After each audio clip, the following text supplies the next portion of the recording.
మకర రాశి.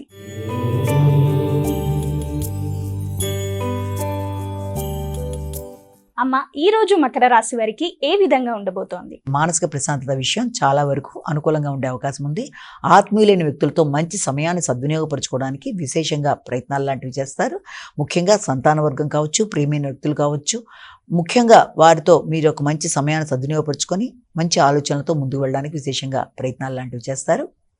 ఆగిన పనులు చాలా వరకు ముందుకు వెళ్లే అవకాశాలు లాంటివి కనబడుతున్నాయి. తక్కువ శ్రమతో ఎక్కువగా మంచిగా పనులను సాధించుకుంటూ ముందుకు వెళ్ళడానికి ప్రయత్నం చేస్తారు. మంచి ఆలోచనలు వస్తాయి. విశ్లేషణాత్మక ధోరణితో పనులను సాధిస్తారు. క్రియేటివ్ ఆలోచనలతో మంచి అవకాశాలని అందిపుచ్చుకునే అవకాశం ఉంది. సంతాన వర్గం యొక్క అభివృద్ధి విషయంలో సామాన్య ఫలితాలు వచ్చినప్పటికీ కూడా వాటిని వాళ్ళు అభివృద్ధి చేసుకునే దిశగా ప్రయత్నాలు చేస్తారు. కుంభరాశి.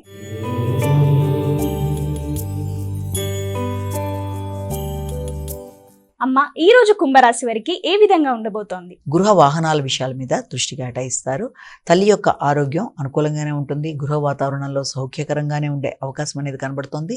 అదేవిధంగా సౌకర్యాలను పెంపొందించుకోవడానికి, తల్లితో మీ అనుబంధాన్ని అభివృద్ధి చేసుకోవడానికి కృషి చేసే అవకాశం అనేది ఒకటి ఇక్కడ కనబడుతుంది. అదేవిధంగా దూర ప్రాంతాల్లో ఉండే ఆత్మీయులైన వ్యక్తుల ద్వారా బహుమానాలు లాంటివి అందుకోవడం, వారితో సమయాన్ని సద్వినియోగపరచుకోవడం, మీ యొక్క ఆలోచనలని మీరు ఉపయుక్తంగా చేసుకుంటూ ముందుకు వెళ్ళడానికి చేసే ప్రయత్నాలు చాలా వరకు అనుకూలంగా ఉంటాయి.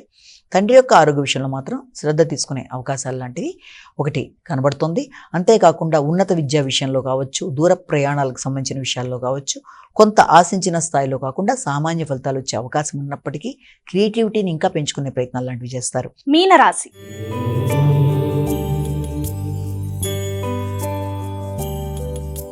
అమ్మ, చివరగా మీనరాశి వారికి ఈ రోజు ఏ విధంగా ఉండబోతోంది? మీనరాశి వారికి వ్యక్తుల యొక్క సహకారం అధికంగా ఉంటుంది. సామర్థ్యంతో పనులు నిర్వర్తించుకోవడానికి ప్రయత్నాలు లాంటివి చేసే అవకాశం అనేది కనబడుతుంది. కానీ వీలైనంత వరకు సామర్థ్యంతో పనులు నిర్వర్తించుకున్నా, లక్ష్య సాధన దిశగా ప్రయత్నాలు చేసినా, అనుకున్న పనులు అనుకున్న సమయంలో పూర్తి చేసినప్పటికీ కూడా ముఖ్యంగా బద్ధకంతో మీరు ముఖ్యమైన విషయాలు వాయిదా వేయకుండా ఒకటి చూసుకోవాలి.